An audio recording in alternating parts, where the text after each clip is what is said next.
Not The Footy Show. To our own boys, also outstanding boys, can't vultures, far out. I just want to say thank you to Queensland and the fans. This one's for you guys. Thank you to everyone in this stadium. This is the best stadium in the world. Thank you very much. And on behalf of the worst ever Queensland team, thank you very much. Ladies and gentlemen, we now invite Daly Cherry Evans, Queensland champions in 2020.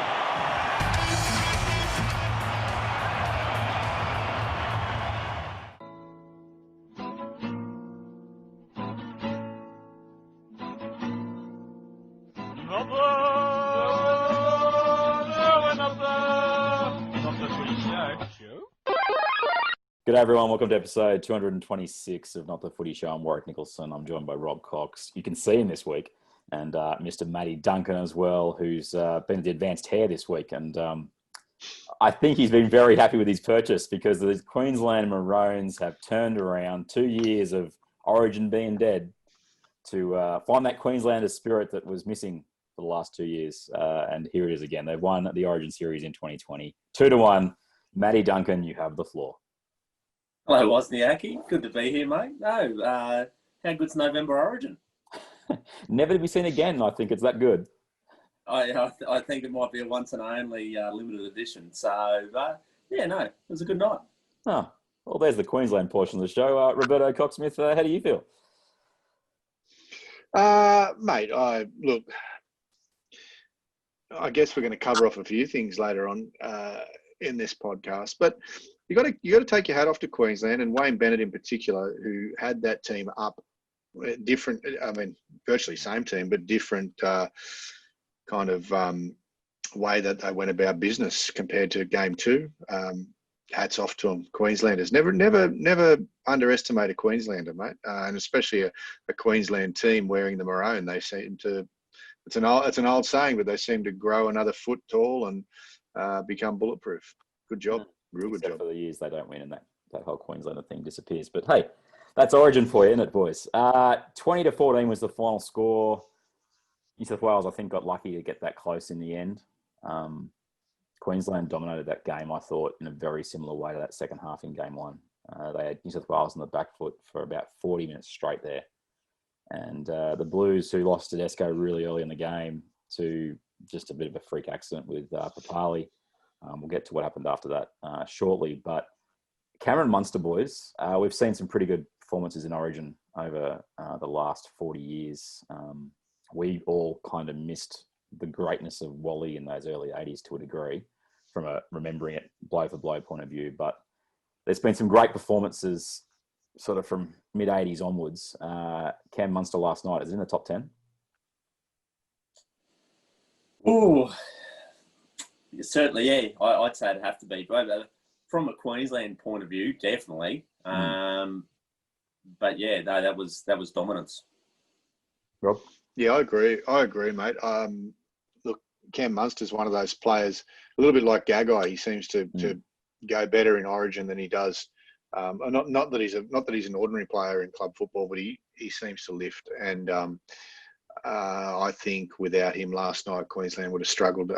He was there, he guided the team more so than Daly did, Daly Cherry Evans. And he was their backbone last night. He was there, he was great in defence. He was great in attack.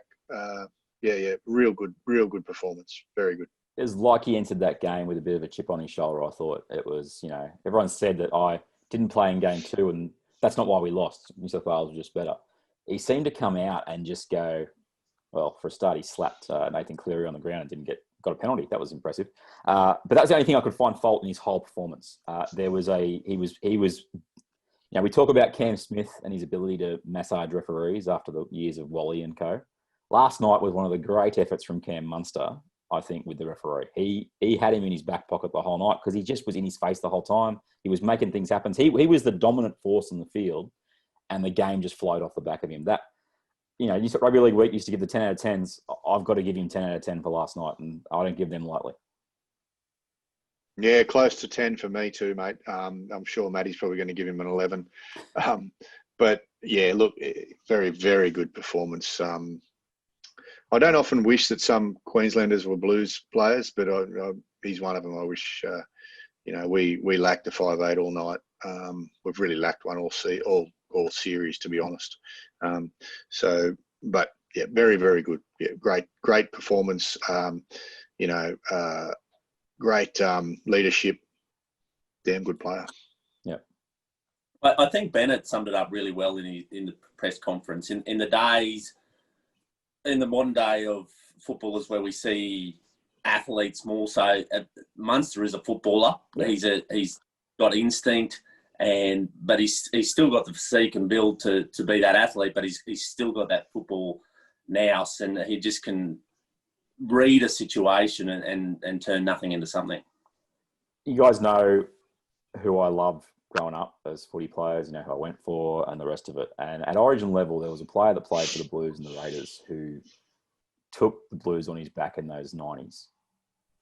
I honestly, I just came to me then, but there was so much Laurie Daly in how Munster played last night. It really was that sort of, boys, get on my back. I'm going to take you to the promised land, so to speak. That was, I've often thought, who do I compare Munster to? And I know 5'8", it's easy to pick certain players, but last night's performance, just as I sit here and reflect a little bit and get less angry about the fact I hate Queensland, it's that there was Laurie Daly running around for Queensland last night. That's just my view. Yeah, I think that's a fair comparison. And he is a player similar to Daly, who we've seen in the centres and 5'8". But if you played Laurie Daly at lock or fullback as well, it would have worked. And that's the same with Munster. If you need him to be a back rower, he could be as well. Like he's just got that versatility. I think that's a really good comparison, Ross. Yeah. Yeah, I do too, mate. I think Munster plays with a little bit more aggression than Laurie did, but other than that, they're pretty similar. And the whole time in that, especially in the second half, when Queensland were pressing, all you were waiting for was Munster to run. You were waiting for that step to come into play. And it's very much like when you watched Daly back in the day. You knew that was his biggest threat, but he made other players around him so much better because of that. And sometimes Daly didn't run it enough. The thing with Munster is he doesn't die wondering in regards to running the ball. And last night, we identified this, Cogsmith, after game one in text, but New South Wales just could not stick that first tackler anywhere near enough. It started in midway through the second half, or started the second half in game one. It even happened in game two, to be honest. But that to me was one of the absolutely critical elements of New South Wales play, is that they could not stop, not so much the offload, but just that second phase that would come around from the first guy just not wrapping up the ball. Yeah, not completing effective tackles was one of the things last night. I mean, Queensland, don't forget as well, like Queensland beat us with defence last night early on. They were very aggressive. They were up in our faces. They were off the line very quickly, sometimes too quickly. But look, they did a great job just in bashing New South Wales, you know, and it worked, and it works. It doesn't just work in Origin. It works. You'll beat teams with big defence every time. If you can keep your enthusiasm up and keep getting off your line and keep bashing the guys, it'll eventually pay off. It always does. You know, no team likes to get bashed. No. You know, they start to get desperate. They start to do weird little things, and the script went just how Wayne Bennett thought it would last night. And yeah. Really, really good job by them. It's funny, the other thing that happens when you get bashed is sometimes you just wait for it to change.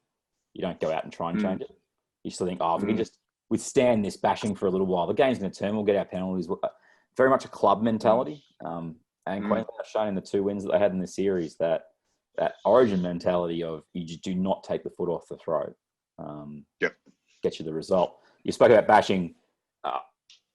I thought going into game 3, the most logical player to get Wally Lewis medal, we all sort of didn't think of Munster because we thought New South Wales was going to win, but we thought DCE, who I thought played really well again last night.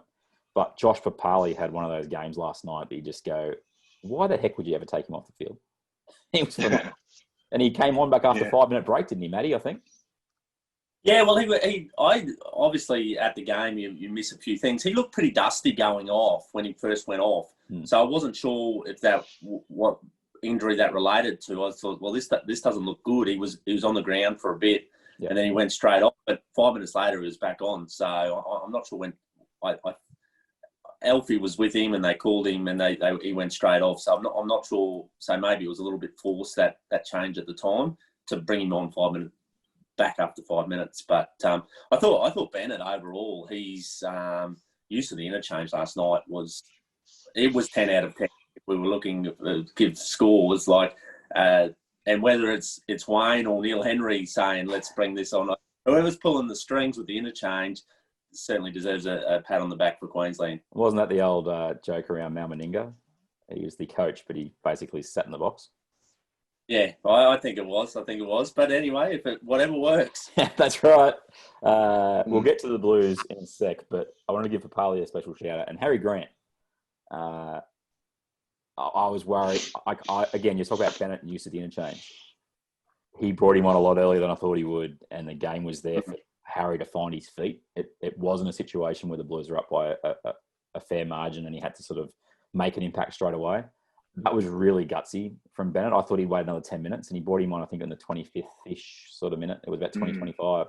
About 10 minutes earlier than I thought he would. And, New South Wales just did not have the leg speed to cover him around the ruck. It was really evident. He only made 3 half breaks and scored that try, but you just were worried the whole time. And as a result, the line didn't come up, and it created space for the DCEs, even Jake Friend playing at lock in the last 20. And that other smart play by Bennett. The logical move was obviously take Harry off and bring Friend back on, but Bennett had a feel for the game, obviously, and thought, well, we can't take him off. We'll just bring in Friend back on as a tackling machine and leave Harry where he is. So. Yeah. So Queensland, they've run with the catch cry worst Queensland team ever. Even DCE referenced it in the last part of his speech. What I love about that comment, and I get it, you get it from the whole player's point of view, but when you've just lost in the series before, we don't care what the media says. We don't care what the media says. The moment you hear something you don't like, then you win, all of a sudden it's motivation. And to be fair, I would like the Sydney media to completely write off the Blues for next year. That'd be great. We can just put it on the wall and, be sweet. That whole narrative, I had a look at the team last year that ran out for Queensland. So it's not much different than this year's. Not. I suppose any team that's got the Lees in them probably takes a bit of a hit. I think that puts you down. But overall, and I know they won 3-0, and this team, to call this team the worst team is actually disrespectful to the 1995 team. Bingo. There were some proper Nevilles as Fatty would start that team. There was some very fringe first graders, and you had the likes of Eichen, who was a bowler and then become a very good footballer. But there was some very mediocre footballers who put on a performance against a team that had some genuine superstars for New South Wales. If we're talking bad teams, 1995 says hi. Yeah. On that, Rob, I guess what I asked the question is, and it's never going to happen from a media point of view because it's not how you sell papers and get clicks, but should we reserve that comment about the worst team in Origin history until we look at the result after the 3 matches? Because then we can look at 2000, can't we? Mate, I think you're right. The whole media build up to any Origin is about selling clicks or newspapers or some bloody thing. I don't know, but I think it was just an off the cuff. There were a couple of eyebrow raising selections in the Queensland team, but they were down on cattle. They had to pick blokes that may not have generally been picked in an Origin team, and they all stood up, mate. I mean, look, Branko Lee copped some heat. People were like, "Oh, Branko Lee and his cousin Edric." I mean, wow, but they both played well when they played, and you can't, all the Queenslanders played well. Corey Allen started off having a shocker last night, but he was a factor. he was a factor in the game. I thought he was going to have a Justin Hodges-esque style debut, and I was hoping. But, he had a little blip and he got binned. But he had to do what he did when he got binned. Otherwise, we all know what was going to happen. So, no, I can't call them the worst Queensland side ever. They've won a series, mate, and they've beaten a fairly handy New South Wales side on paper. So we'll get to that New South Wales side in segment 3. But boys, as we wrap up the opening segment where Queensland take a series 2-1, Matty, that is their 12th Origin series win in the last 15 years, buddy. Is it that many? Is it? No, I hadn't been keeping. Okay, sorry. No, sure you haven't. It's as many fingers and toes that you've got, buddy. That's all good. That's segment 1. We'll be back to talk about what I like to call the gutless wonder in episode 226 of Not The Footy Show. Not The Footy Show. You blooded 14 players in this series one. I mean, it is quite remarkable when you think of it in that context, I guess, of what you've achieved. Well, we achieved something similar in 2001. We brought Alf back for that third game. And I think the key to us tonight was getting Munster back on the field for this game. And we didn't have to bring him from England, we just had to make sure his head was okay. Mate, Matty Duncan, he hasn't been keeping score. His number plate used to be Origin 11, and now he's just gone and changed it up at the RMS to Origin 12. That for a while. Yeah, I know. What a shocker. I don't keep score. No. All right. Okay, we're back. It's episode 226. I've got which way? Matty this way, Roberto that way. And Gerard Sutton was not invited on the podcast, boys. Can you imagine why after last night's performance? No, I thought he was okay. Yeah, Matty thought he was all right. Mate, look, I can't get into the nitty gritty of what my thoughts were last night and what I may have yelped at the TV a couple of times, but geez, I thought it was a substandard performance from referee Sutton. I think there was 3 or 4 howlers in that game, and I mean howlers that changed the game. And unfortunately for us, New South Welshmen, it was all in Queensland's favour. There was an early penalty for crowding the play the ball. I mean, far out, guys. It's state of origin. Crowding the play the ball. And it wasn't a 6 to go. It was a penalty. Yeah. Then we had the Cam Munster slap in the face on Cleary. Penalty Queensland. Then we had, the penalty try thing. The penalty try thing, I can't blame him too much for, although I hate how referees are forced to give an opinion on something that they haven't got an overall view of. So the safe way is always to say no try, or maybe the least courageous way is to say no try. Josh Addo-Carr, I mean, he had a sore foot last night. He was the fastest on the field by a fair distance. Was he? I think he was, or the planet. But look, mate, he was in front of the 3 Queenslanders that were chasing the ball. Ultimately, the ball bounced up sweetly. You can't discount that.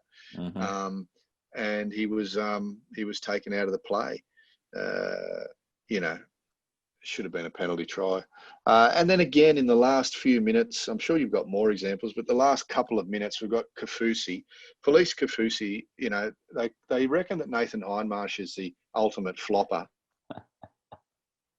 Well, Police Kaufusi is the flopper that never moves. He's like a lump of granite that just drops and then looks at the referee with a stupid look on his face. He should have been sent off in game 1 when he wouldn't leave the field after being sin binned. I mean, the referees just don't do that anymore. Basically, we've got spineless referees. There are a few that probably should have been chosen for Origin, in my opinion, that have a little bit more going on downstairs. But, I would have expected a referee who's looking for a little bit of respect would look at a bloke who won't leave the field and say, mate, you're sent off. Sent off, you're going. Bye-bye. And then, fix them up in the judiciary, because this whole slowing the play down, and every team is guilty of it, but this whole slowing the play down and stacking 6 blokes on a tackle and then slowly peeling off, it's not in the best interest of the game. It's not a good spectacle. I'm not taking anything away from Queensland last night. I just think that New South Wales may have been dealt a pretty bad hand in being able to compete for the win.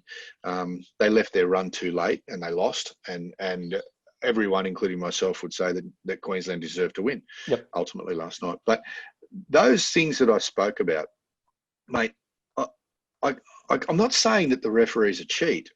I'm just saying that he might have been persuaded a little bit by the crowd and by the Queensland players, more so than he should have been. I mean, you know, we sent each other texts last night. Mate, I looked on Twitter at the end, and I mean, I know that Twitter is a bit of a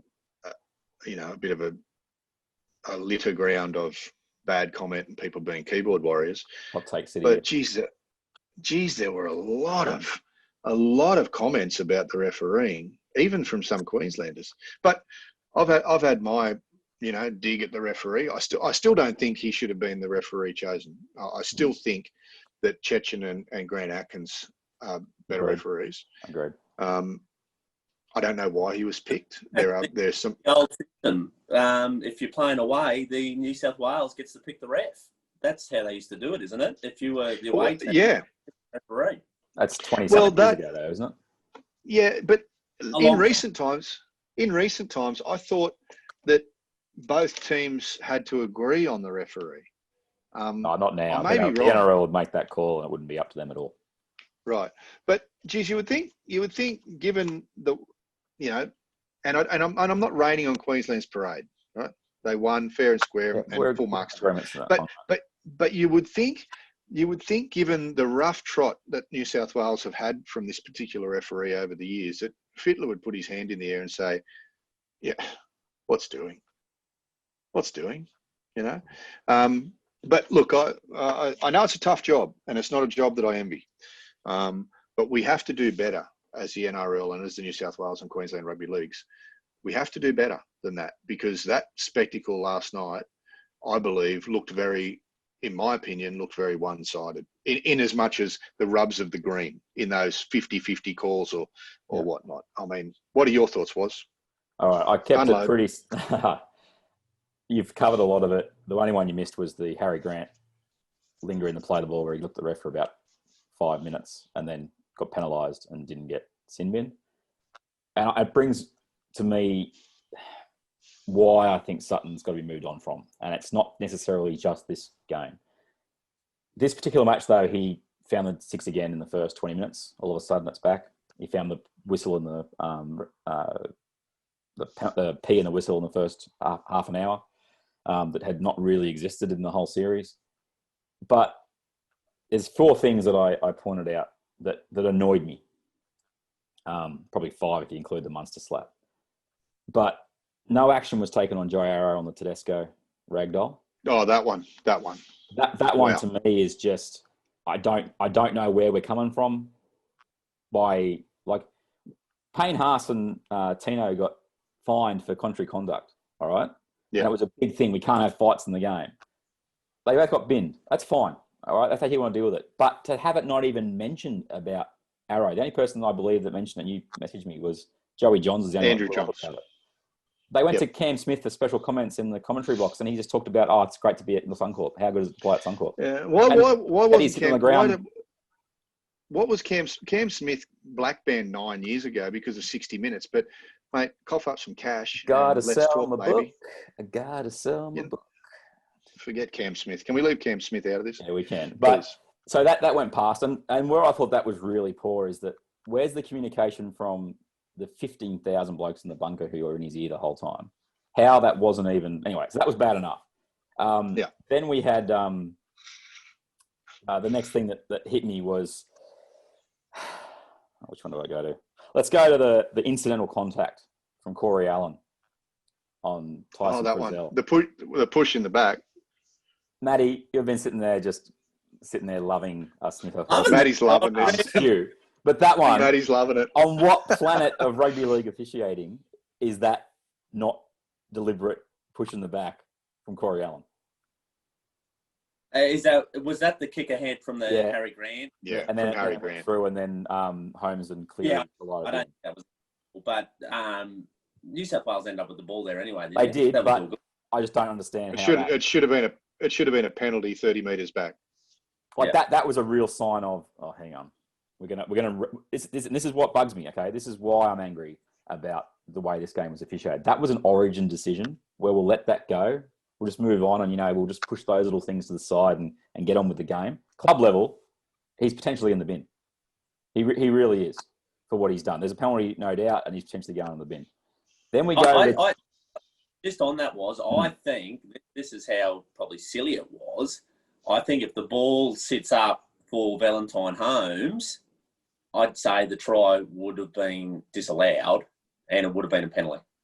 Because of how they looked at it. I agree. I agree. That underlines the issue here. Yeah, like you were about to say before was, we have special rules for Origin, but only when it suits. It's only when it kind of clicks with the referee or the bunker. Oh, we're in Origin. We kind of sanitized Origin a few years ago with the punch and things like that. And the message was we're going to officiate Origins like we do club matches. Okay, that's good. Whatever. As long as it's consistent, I'm cool either way. I like the rough and tumble. I like a bit of biffy, but if you're going to penalise one, penalise them all. Or if you're going to do it for some games, do it for all games. I had a problem with that too. I had a problem with a few things, like I've already mentioned. But you brought up a few that I actually forgot about. So we're on 6 or 7, kind of very contentious. I'm getting to the ones that I think is why Sutton shouldn't have done this game. Okay. Yeah. Sorry. Keep going. The Harry Grant linger in the play the ball where he's holding around his legs, looking at the referee like, just call a penalty. We need time off. Just call a penalty. Stay on, and didn't get binned. Which is a professional foul. Correct. And then you had the Kafusi one a little bit later. Same thing. It's just blatant. It's not even. There was one earlier where Cody Walker, who just locks in all the time, and he runs that fine line. He got done. And I'm like, yeah, I got no dramas. Penalise him if you want to. 6 again. It wasn't as black, but it's one of those ones where, players that come over the top and they put their arms underneath and they hold in for a battle. This one from Harry Grant and this one from Kafusi were like, I'm not going to even let you play the ball. I'm not going to let you get up. I'm going to hold on to this leg just as I have to wait for the referee to call something, and then I'll eventually try and avoid getting sin bin. And the reason, and you know what, this is sorry, mate. This is exactly what the 6 to go was designed for. It's designed not to give the players a break, right? Because that's what they want. They want to stop. They want to stop. They want to have a stop, a chat with the referee. All their mates are catching their breath, and then we'll go again in 30 seconds' time. The 6 to go was designed to keep the play rolling and to make a fatigued team more fatigued. So yeah, keep going. How many more? No, but this is why this is the crucial non-decision making from Sutton. This is exactly what Queensland did in the last 10 minutes of game 1.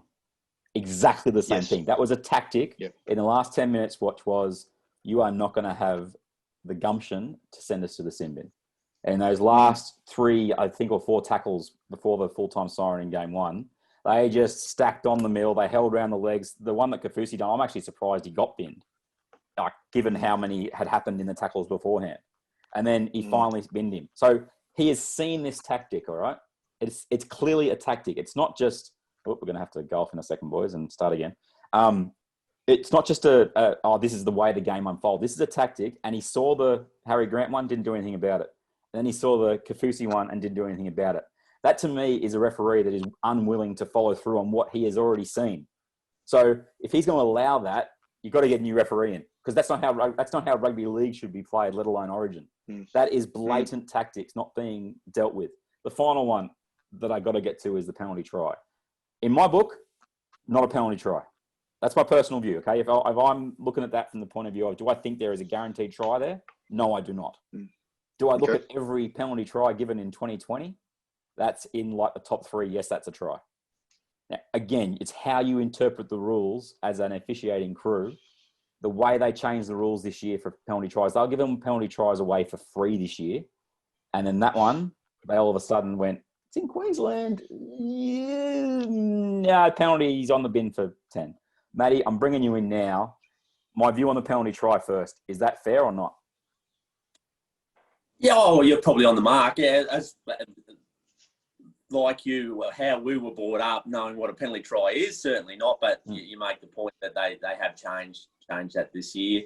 But I certainly at the game, and obviously with no commentary or anything around, at no point did I think it would be a penalty try. Just my view. But I didn't have the benefit of replays or comments. So, but yeah, I'd certainly see where you're coming from. And in terms of the tactics from Queensland and getting away with that in regards to sin bins? Yeah, I think that's part of it. And that's where sometimes, the referee you've got, and, that's part of the game plan. Yeah. That's part. Yeah. We know we're at home. New South Wales let it get to a decider in Queensland. Queensland know they've got manipulators. We've had Smith. Way back, we had the best ever in Wally. Yeah. Cameron Smith, the second best. Munster's put himself on the pedestals as well. New South Wales have to find themselves a manipulator. Like that's part of the game. If you and anywhere in the world, and Sutton obviously wasn't great, but again at the game, you don't have a real good feel of how is reffing a game. But name your sport, wherever it is in the world, a home crowd is going to have a impact on the official a lot of the time. So New South Wales knew what they were getting into. If you'd gone in and finished off game one, a lot of these wouldn't be issues. So, okay, so as we finish this segment, boys, it won't be his last Origin. Should have been his last Origin, Gerard Sutton. 100%. 150%, mate. Matty? Yeah, sorry, I was just going to say, I think he's had a pretty rails run for a while, and it's time for some new refereeing, I think. I'll have to watch the game to have a bin, but referees for me they're all the same. Like they're not a name to me; they're the ref.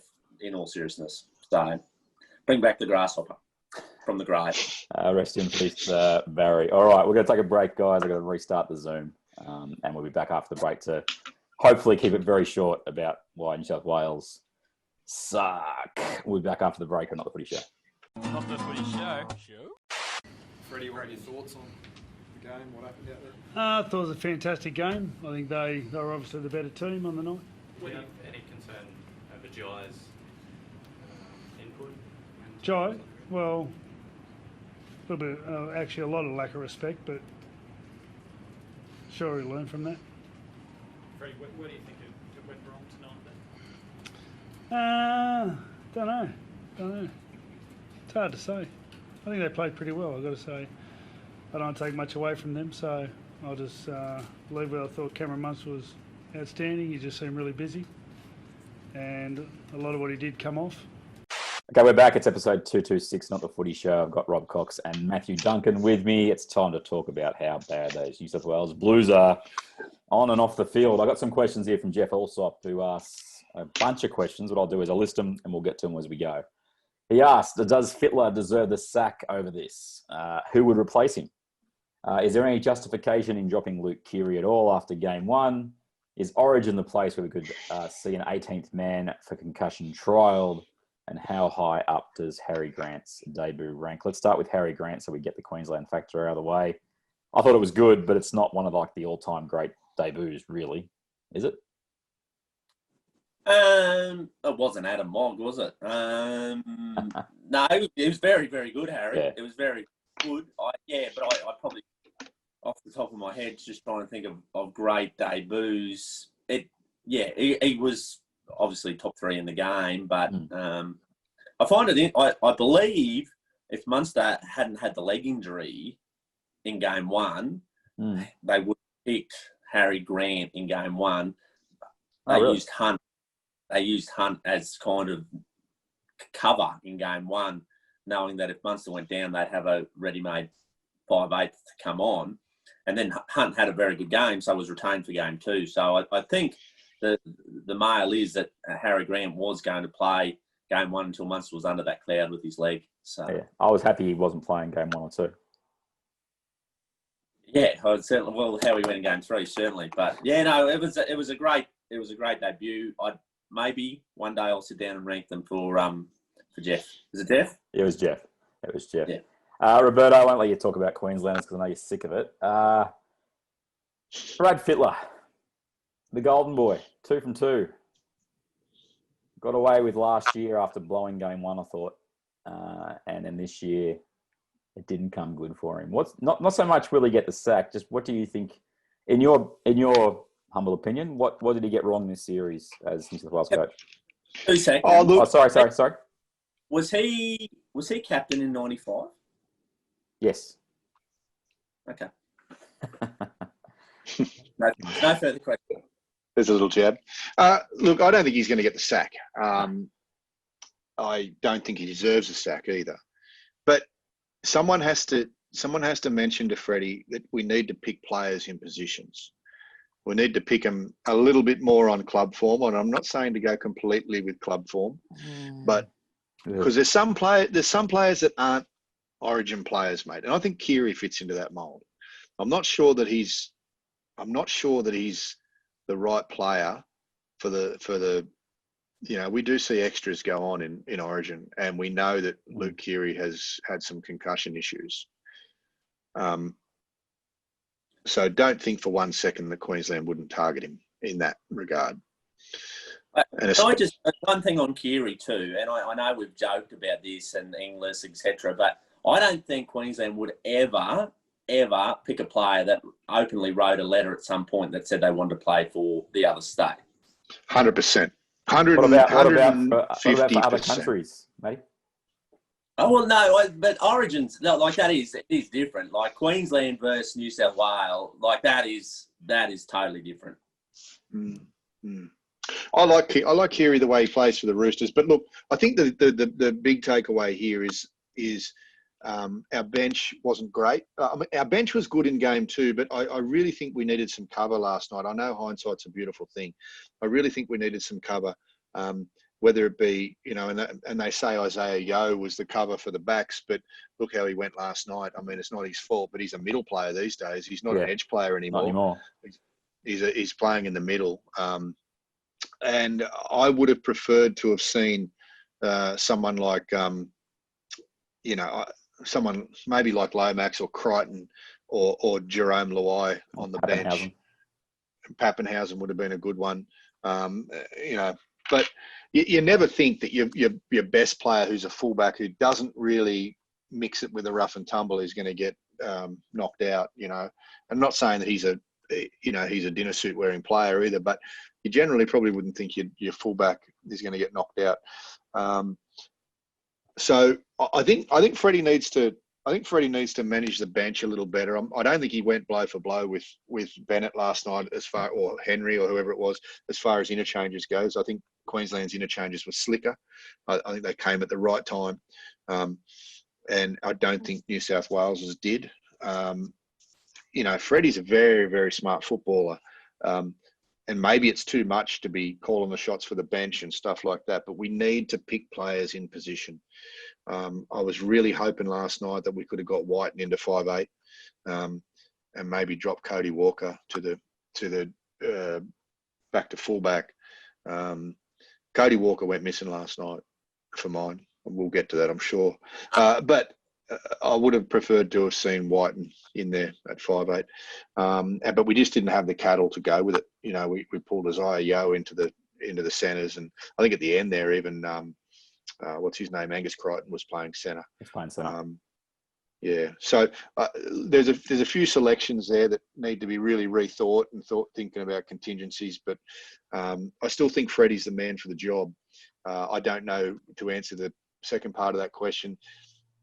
I don't know who the other coach would or could be. I mean, we've now gone back to the days, though. Sorry, we've now gone back to the days of having a club coach, and I still think we should. A club coach should be the Origin coach. Okay. I really do believe that. I mean, Bennett did it this year, but who I don't know. Who it could be, I have no idea. Because I haven't really thought about that question. The obvious one for me is Bellamy, but Bellamy failed last time he did the job as well. Stewart failed. So, yeah, I can't answer that one. Have you got any ideas, who could the coach could I be? can't see it even remotely happening for at least a year or two. You'd have to lose 3 in a row, I think, to lose that gig, given just where his career's at. He's got the plum gig at 9, does the Origin matches. If anything, what this 3 weeks showed, it's along your point around club coaching, Rob, but he got outdone by old Bennett, I thought, across these 3 games. And a lot of it started, and this is my biggest bugbear, and I bleated on about this to you. I put it on Twitter and on Facebook around him listening to the old sleep doctor too much. And you said something there. Now, hold on. Whoa. Let's tell people who you're referring to as a sleep Greg doctor. Alexander, Chief Advisor for New South Wales Blues. Right. So you think Freddie is listening to Brandy? He did before game 1 last year, and he picked Cody Walker, and then whoops, that was a mistake. And then he picked the team he wanted. He put Trebojevic into the centres and did everything he wanted to for the next 2 games. Brought James Maloney back, and it was his team. Game 1, we missed a massive trick. And you reckon club form is the factor? I actually reckon Origin form is more important than club form. And I'll tell you this: the problem with that though is that it's a year ago. I hear, but you tell me that massively it would have been better if our bench last night had featured Wade Graham, Paul Vaughan, David Clemmer, and Finnecane. We wouldn't have gone better than last night. That's who he left out. He left those blokes out of his side who did the job the last 2 years. I do not understand it. Mate, with the exception of Vaughan, I don't think Vaughan deserved to be there. But based I on think what you're this right. Year, based on how he played the last 20 games. This is the thing, and Matty's, you're going to join in about Queensland back in the day, picking Wally Fulton Smith and all these guys. Just Bob Linden's probably the greatest example of a not an ordinary club football, but just pretty standard. And he never set the world on fire. He was a journeyman, played for Wests, and might have had a stint at Illawarra, and went around the traps. Yep. He was enormous every game for Queensland. That's the one that always springs to mind when you say an Origin footballer. I just struggle with the decision to bring in. I think Junior Paulo was maybe our best bench player last night, but Isaiah Yeo, good footy player. Nathan Brown, pretty good at club level. Payne Haas, everyone loves him. He was really good in game 2, missing last night. There's not the starch there and the proven at that level there going into the cider. And we shot ourselves in the foot going into game 1 by saying, we've won 2 series in a row, but thanks for that. You're not very good this year in our view. And this is where I think the Alexander factor is just too strong. Because he's a pundit, you see. And so is Fittler, obviously, to a degree. But Alexander does every game, 2 or 3 games every weekend. He has his views. I always ask him, who's in contention? And he laps that stuff up. And I think we get carried away with this club form idea way too much. And to counterpoint what you said before about Keary, mate, he had an amazing year this year. Year before, didn't he win the Clive? Like, he should have won the Clive Churchill medal in 2019 grand final. He won it in the 2018 grand final. Like, what more do you want him to do from a club point of view to get into Origin? Is, I guess, my view. I'm just saying. I agree. And we're both 2 weeks. Like, we're both arguing for the same side to a degree, but I just don't think Keary is an Origin player. I really don't. He can do what he likes in clubland. I really don't think he's an Origin player. And until, I don't think Origin is the realm at this stage of the game anyway of a 78 kilo 5'8". I just don't think that he's going to cut it. Mate, Cameron Munster would chew him up and spit him out. I don't think he's got the. Except he didn't in the 2018 grand final. Keary pointed him deluxe. Yeah, I know, but I just don't think it's going to work in Origin because it's a slightly different game. I think you can get an indicator on how a player's travelling, right? In club season, and I think Clemmer should have been one of the first picked in the 25-man squad or however many. I think Clemmer is always going to lift for Origin. Wade Graham is another player like that. Vaughan shouldn't have been there. And I'm a St George fan. We've covered that off before. haven't we? You know, guys, like I thought he had a pretty ordinary year. I'm just saying that when you've done the job for your state 2 years beforehand and then won the series, and this is my huge thing on Origin with your bench. It's a specific role. I don't care if you play 65 minutes of club football and put up 200 metres every week and make 45 tackles. Your job in Origin is playing 10 minutes and lifting your team when you come off the bench. Lindsay Collins, kids. Joe Arrow, even in this last game. It's about you fitting a role. It's not about what you necessarily role you played throughout the whole year. And you're not going to play those minutes in Origin. That's just not how it works. And the team's not going to be built around you like a Payne Haas. Like, what really rubs me the wrong way is, and this is the question for you, Matty, I'm bringing you in here. New South Wales had 4 halves going into this series. They had Nathan Cleary, Cody Walker, Jerome Luai, and Luke Keary. Which one were you the most afraid of? Oh, I think he was going to pick this. Which one are you personally most afraid of going into this series? Oh, Cleary. Cleary? Yeah. Why's that? Mate, I saw something last night that just really worries me. It really worries me. I just felt Cleary always. For mine, Cleary. Probably don't know how to best phrase it, but Cleary at least always tries. That's probably not what I'm looking for, but he seems to have he can go outside of structure, I guess, is what Cleary. He'll a bit like Munster, like he would try the grow, and they didn't always work, but I suppose a couple of your halves one was playing in the centres as well, so that makes it He didn't see the ball for 60 minutes last night. So you say about Cleary, I want to bring this up. Now, he had a phenomenal season, and there was actually a comment. I don't know about you guys, but when I heard Cam Munster give him a single out in the post game, it sounded like a backhanded compliment to me, but that's just how I interpret it. It was like, oh, thanks for coming, mate. You lost again. But that kick with 80 seconds to go on the third tackle, that was a club play. And I've seen it all year from him. He's all about you build the pressure, you build the pressure, you build the pressure.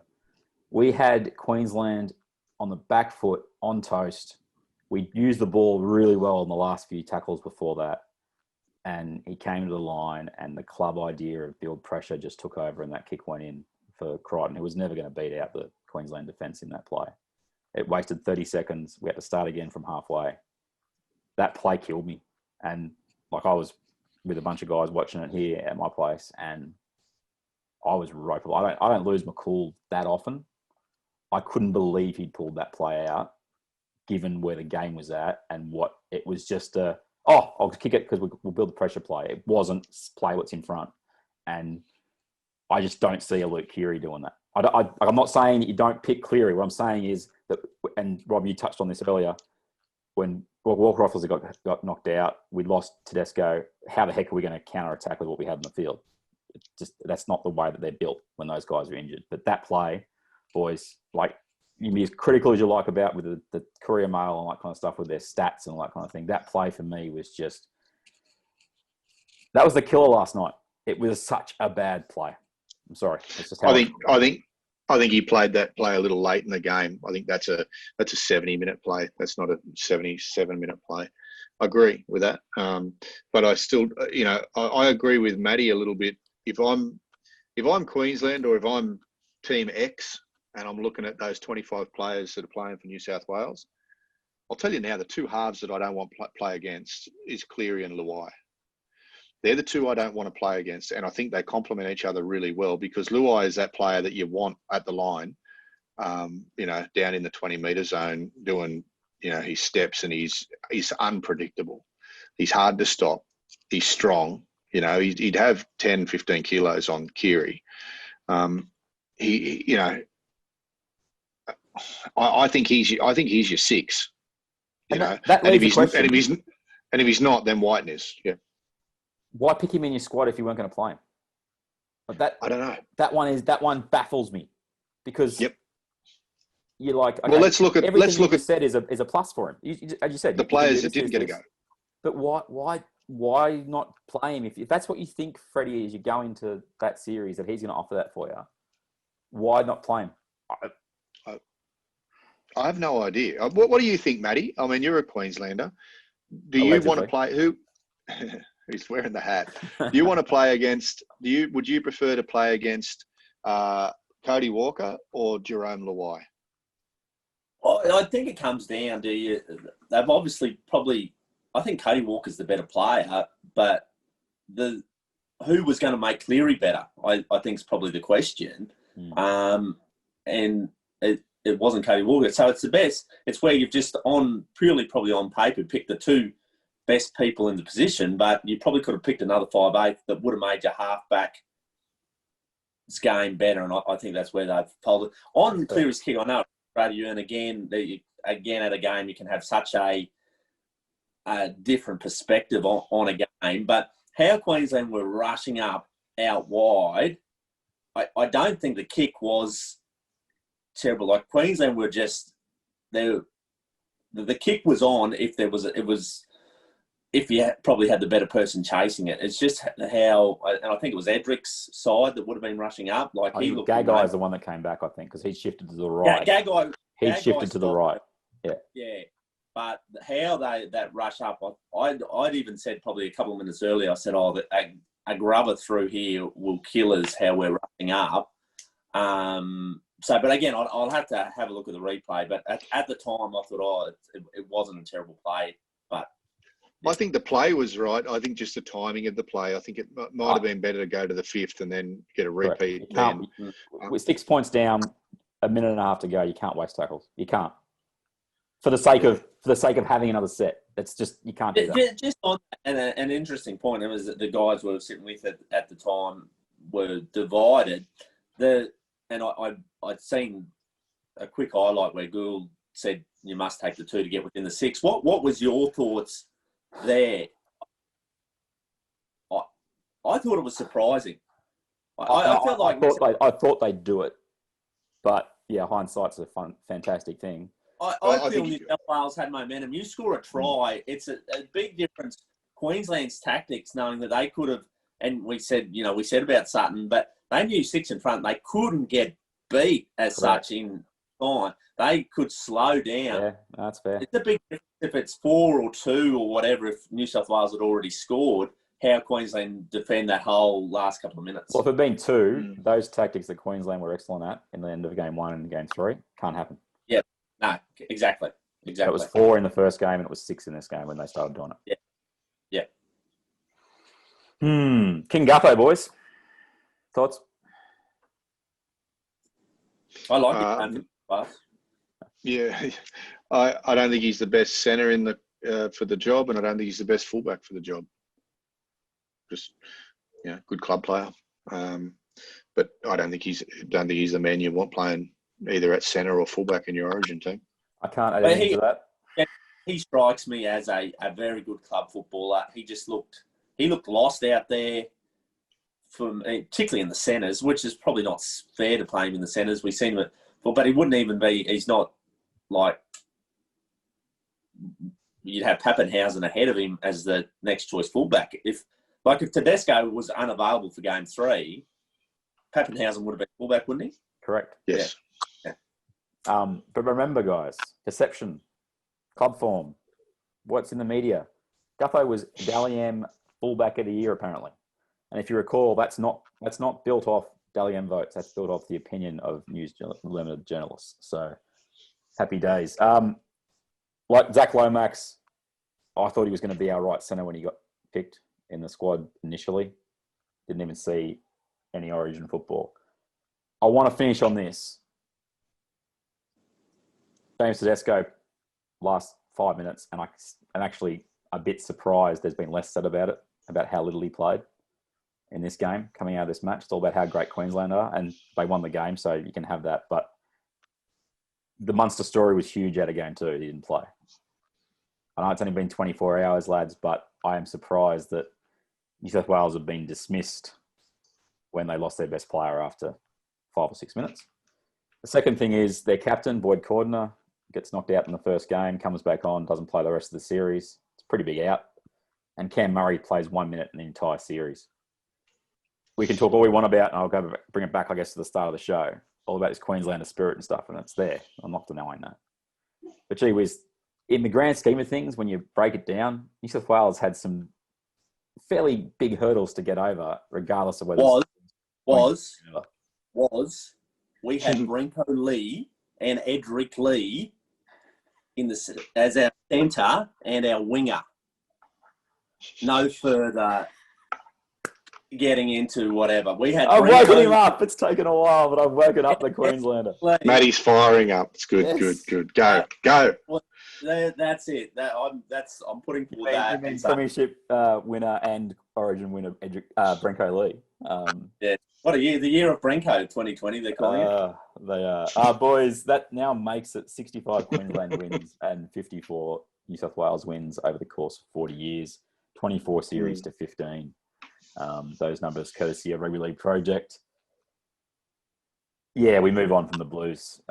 Golden opportunity missed to make it 3-0 and make the whole Queensland Origin is dead comment come back up again. I know how much I lost. It comes down to the second half in game one. Yep. That's where the series was decided. And from a Queenslander's point of view, I think it was a big change going in 10-0 down and seeing Uncle Wayne opposed to cousin Kevy. I think that was the shining point, and that's the whole difference that obviously swung. Huge, perfect. Yeah, it was the perfect storm for Bennett because even if they lost 3-0, it's a one-off series at the end of the year. It's 3 weeks. He can lay the groundwork for next year. He can blood a bunch of players. He can't lose. The Bennett reputation does not get tarnished, and now it's just Can I ask something about Bennett? Right, apparently next year's his final year at Souths. Okay. After this, will he go on and go around again for another club? Oh, Redcliffe Dolphins. I think he wants to. I think he wants to. I think he will. There'll be a club that'll. He wants to 100%. Which club that'll fit for it will be interesting, but I'm sure there'll be a club that'll. Yeah. Particularly a club that has how many coaches did we lose this year? We've seen how volatile the market is. There'll be someone that'll say they'll snap him up. He'll coach till he's 100, won't he? Oh, really? If he can still get around. As long as they're offering the free Coca-Cola in the dressing sheds, he will be there with bells on. He'll be there. Yeah. Boys, just wrapping up episode 226. The TV ratings were horrendous, relatively speaking, for the 3 matches, although the game 3 was the highest. PVL, before the series said, this could be the norm. And we know the answer is it will not be the norm. It won't be back again next year.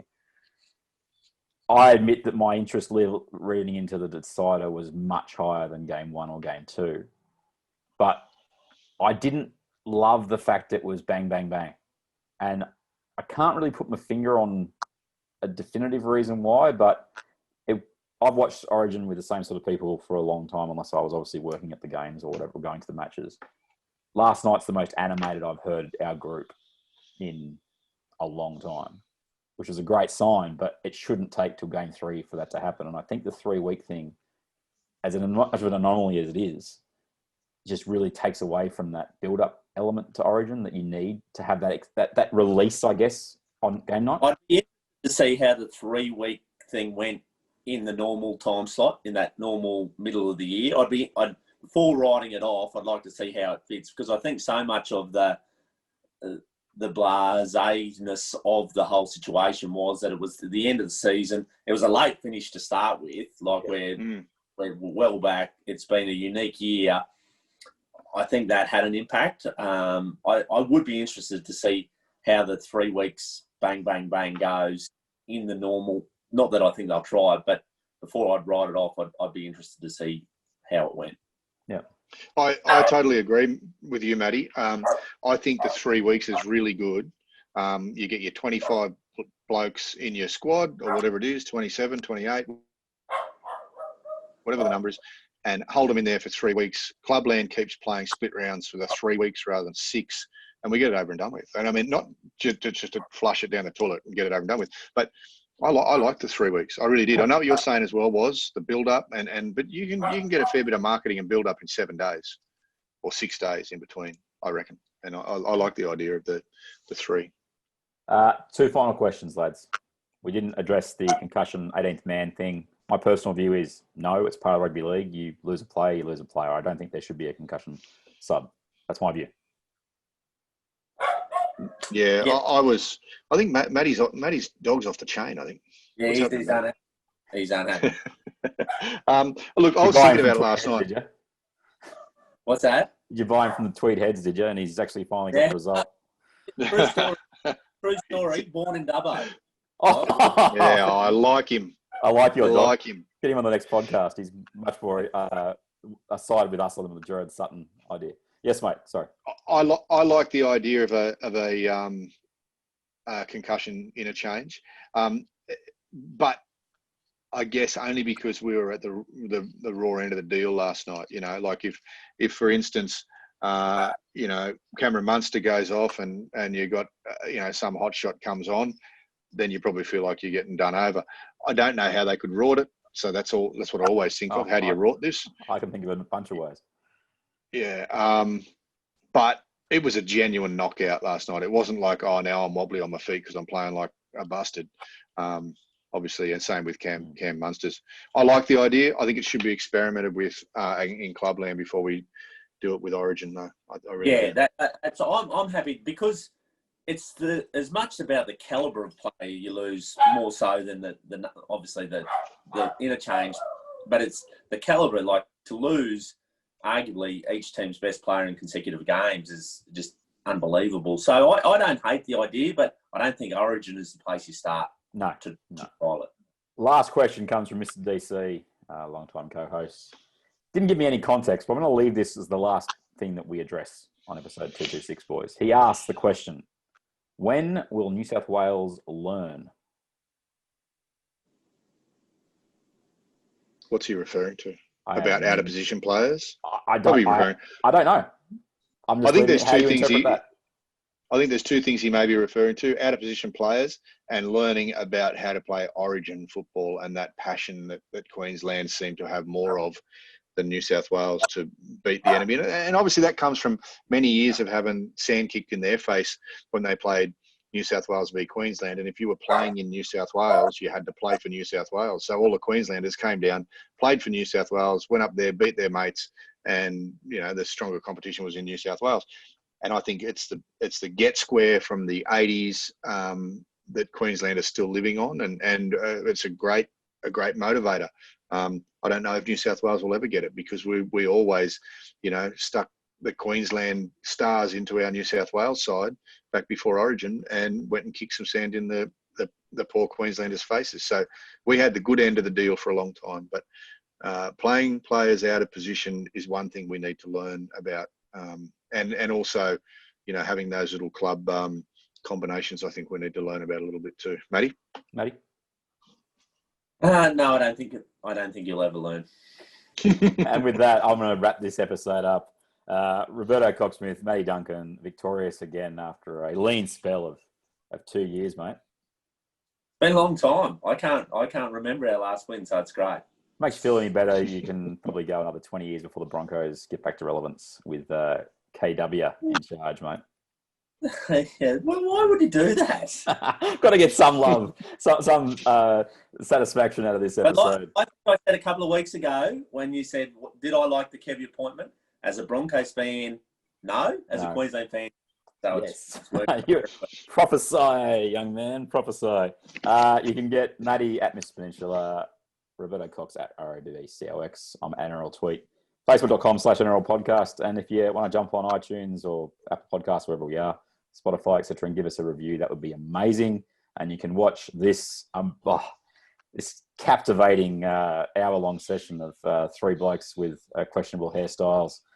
Gibbering. At Origin, get on the YouTube channel, youtube.com/WD Nicolson. We'll speak to you next time, boys. On Not The Footy Show. Who wants to do the Pepsi? Pepsi. Winners get to choose. We'll see you later, everybody. What did the great philosopher say? Winners have parties, losers have meetings. Josh Maguire. Big show. Where was he this series? Queensland won. We'll speak to you later, everybody. Not The Footy Show. It's people's escape, it's people's relaxation, and we need to do everything in order to continue that great tradition of... Not the Footy Show. I've got a 5-year deal here. Pepsi.